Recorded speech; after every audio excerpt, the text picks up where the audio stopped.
ಅಭಿವೃದ್ಧಿ ಬಗ್ಗೆ ಮಾತನಾಡ್ತಿದ್ವಿ. ಅದರಲ್ಲೂ ಗ್ರಾಮೀಣ ಪ್ರದೇಶ, ಬಹಳ ಮುಖ್ಯವಾಗಿ ಕಲ್ಯಾಣ ಕರ್ನಾಟಕ ಭಾಗದ ತಾಲೂಕುಗಳ ಅಭಿವೃದ್ಧಿ. ಈಶ್ವರ್ ಖಂಡ್ರೆ ಸರ್, ನನ್ನ ಹೋಮ್ವರ್ಕ್ ಪ್ರಕಾರ ತಾವು ಕೂಡ ಚುನಾವಣಾ ಪೂರ್ವದಲ್ಲಿ ಅದೇ ಭಾಗದ ಕಾಂಗ್ರೆಸ್ನ ಕಾರ್ಯಾಧ್ಯಕ್ಷರಾಗಿ ಕೆಲಸವನ್ನ ಮಾಡಿದವರು ಸರ್. ಅಲ್ಲಿಂದ ಇಲ್ಲಿಂದ 3 ವರ್ಷದ ಲೆಕ್ಕ ನೋಡೋಣ ಸರ್.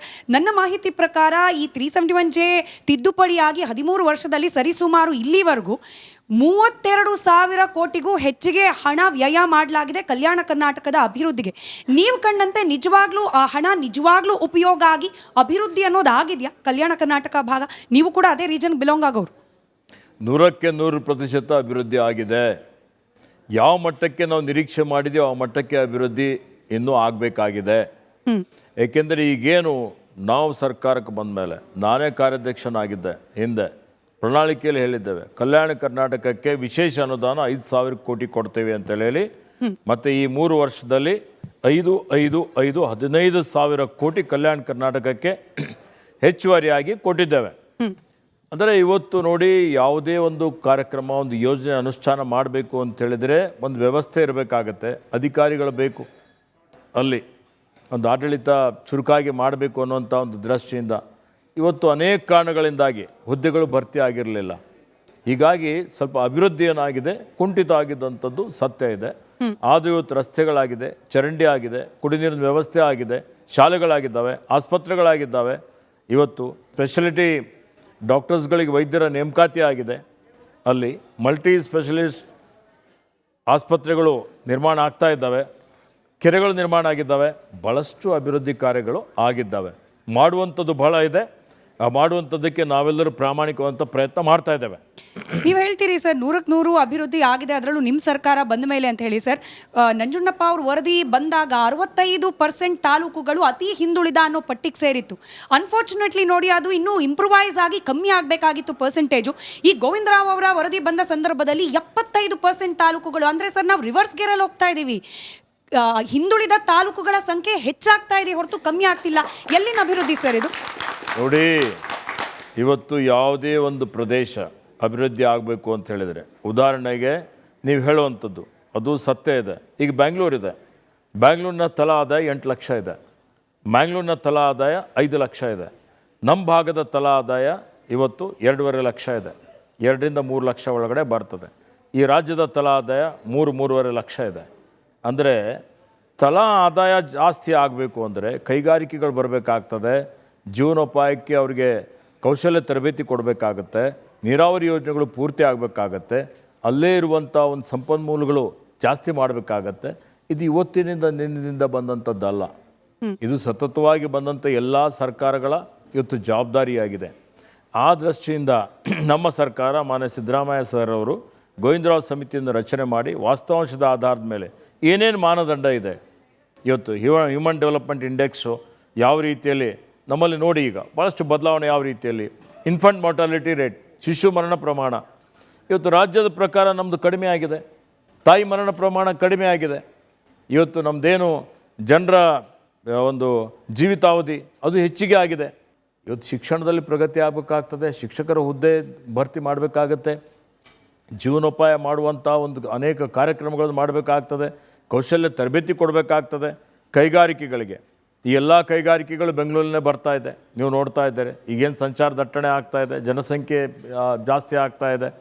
ಆ ಒಂದು ನಿಟ್ಟಿನಲ್ಲಿ ಇವತ್ತು ಈ ಕೈಗಾರಿಕೆಗಳಿಗೆ ಹೆಚ್ಚಿನ ಒಂದು ಒತ್ತನ್ನು ಕೊಟ್ಟು ಅವ್ರಿಗೇನು ಈಸ್ ಆಫ್ ಡೂಯಿಂಗ್ ಬಿಸ್ನೆಸ್ ಇದೆ, ಇವತ್ತು ಅವರಿಗೆ ನಾವು ಜಮೀನು ಕೊಡುವಂಥದ್ದು ಇರ್ಬೋದು, ಎಲೆಕ್ಟ್ರಿಸಿಟಿ ಕೊಡುವಂಥದ್ದು ಇರ್ಬೋದು, ಅವ್ರಿಗೆ ನೀರು ಕೊಡುವಂಥದ್ದು ಇರ್ಬೋದು, ಸರಳವಾಗಿ ಎಲ್ಲ ಪರವಾನಗಿ ಕೊಡುವಂಥದ್ದು ಇರ್ಬೋದು, ಅವ್ರಿಗೆ ಇನ್ಸೆಂಟಿವೈಸ್ ಮಾಡಿಬಿಟ್ಟು ನಾವು ಅಲ್ಲಿ ಕೈಗಾರಿಕೆಗಳು ಬರುವಂಥ ರೀತಿಯಲ್ಲಿ ನೋಡಿಕೊಂಡು, ಮತ್ತು ಆ ಭಾಗದಲ್ಲಿ ಏನು ಕಚ್ಚಾ ವಸ್ತುಗಳು ಸಾಮಗ್ರಿಗಳು ಸಿಗ್ತವೆ ಅದರ ಆಧಾರದ ಮೇಲೆ ನಾವು ಕೈಗಾರಿಕೆಗಳು ಇವತ್ತು ನಿರ್ಮಾಣ ಮಾಡುವಂಥದ್ದಕ್ಕೆ ನಾವು ಒತ್ತನ್ನು ಕೊಟ್ಟಿದ್ರೆ ಇವತ್ತು ಇನ್ನೂ ಹೆಚ್ಚಿನ ಪ್ರಗತಿ ಆಗ್ತದೆ. ಆ ನಿಟ್ಟಿನಲ್ಲಿ ನಾವೆಲ್ಲರೂ ಕೂಡಿ ಕಾರ್ಯಕ್ರಮವನ್ನು ರೂಪಿಸ್ತಾ ಇದ್ದೇವೆ, ಅದನ್ನು ಜಾರಿಗೆ ತರುವಂಥ ಕೆಲಸನೂ ಮಾಡ್ತೇವೆ ಮತ್ತು ಅಭಿವೃದ್ಧಿ ಪಥದತ್ತ ತೆಗೆದುಕೊಂಡು ಹೋಗ್ತೇವೆ.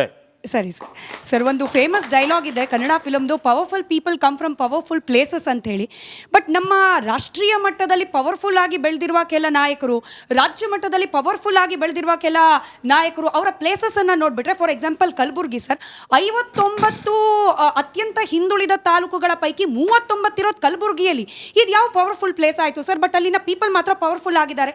ಬೆಳಗಾವಿ, ಇಡೀ ರಾಜ್ಯದ ರಾಜಕಾರಣವನ್ನು ಕಂಟ್ರೋಲ್ ಮಾಡುವಂತಹ ಬೆಳಗಾವಿ, 59ರಲ್ಲಿ 20 ಹಿಂದುಳಿದ ತಾಲೂಕುಗಳು ಬೆಳಗಾವಿಯಿಂದ.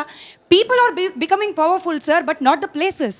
ಯಾವುದೇ ಒಂದು ದಿವಸದಲ್ಲಿ ನಾವು ಚಮತ್ಕಾರ ಮಾಡ್ತೀವಿ, ನಾವು ಇಡೀ ಎಲ್ಲ ಸ್ವರ್ಗವನ್ನೇ ಮಾಡ್ತೀವಿ ಅಂತ ಹೇಳಲಿಕ್ಕಾಗೋದಿಲ್ಲ. ಏನು ಸಾಧನೆ ಮಾಡಿದ್ದೀವಿ ಅದನ್ನು ನೀವು ಅರ್ಥ ಮಾಡಿಕೊಳ್ಳಬೇಕು. ಇದು ನೋಡಿ, ಮಾನ್ಯ ಮಲ್ಲಿಕಾರ್ಜುನ್ ಖರ್ಗೆ ಸರ್ ಅವರು ಆ ಭಾಗದಿಂದ ಬಂದಂಥವರು. ಇವತ್ತೇನು ಸಂವಿಧಾನ ಅನುಚ್ಛೇದ 371ರಲ್ಲಿ ತಿದ್ದುಪಡಿ ಬಂದಿದೆ, ಆ ತಿದ್ದುಪಡಿ ಬಂದ ಕಾರಣಕ್ಕಾಗಿ ಉದ್ಯೋಗದಲ್ಲಿ ಮೀಸಲಾತಿ ಸಿಗ್ತಾ ಇದೆ, ಇವತ್ತು ಶಿಕ್ಷಣದಲ್ಲಿ ಮೀಸಲಾತಿ ಸಿಗ್ತಾ ಇದೆ, ಹೆಚ್ಚುವರಿ ನಮಗೆ ಇವತ್ತೇನು ಅನುದಾನ ಸಿಗ್ತಾ ಇದೆ. ಒಂದಾನೊಂದು ಕಾಲದಲ್ಲಿ 371 ಜಾರಿಗೆ ಬಂತು 2013ರಲ್ಲಿ.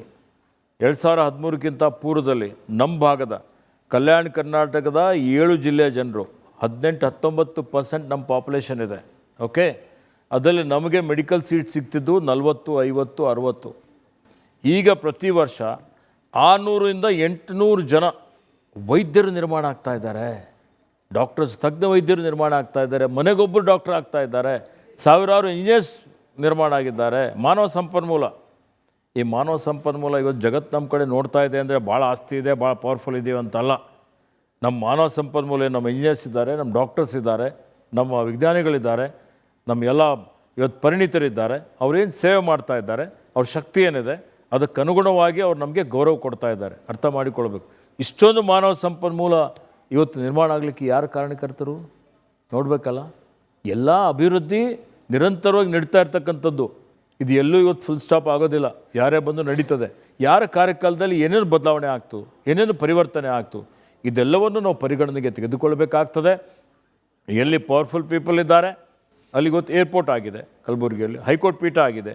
ಅಲ್ಲಿ ಇವತ್ತು ನೀವು ನೋಡ್ಬೋದು, ಹೈಕೋರ್ಟ್ ಪೀಠ ಇತ್ತಾ ಅಲ್ಲಿ. ಬೀದರ್ನಲ್ಲಿ ಏರ್ಪೋರ್ಟ್, ಈಗ ವಿಮಾನಯಾನ ಪ್ರಾರಂಭ ಮಾಡಿದ್ದೇವೆ ಬೀದರ್ನಲ್ಲಿ.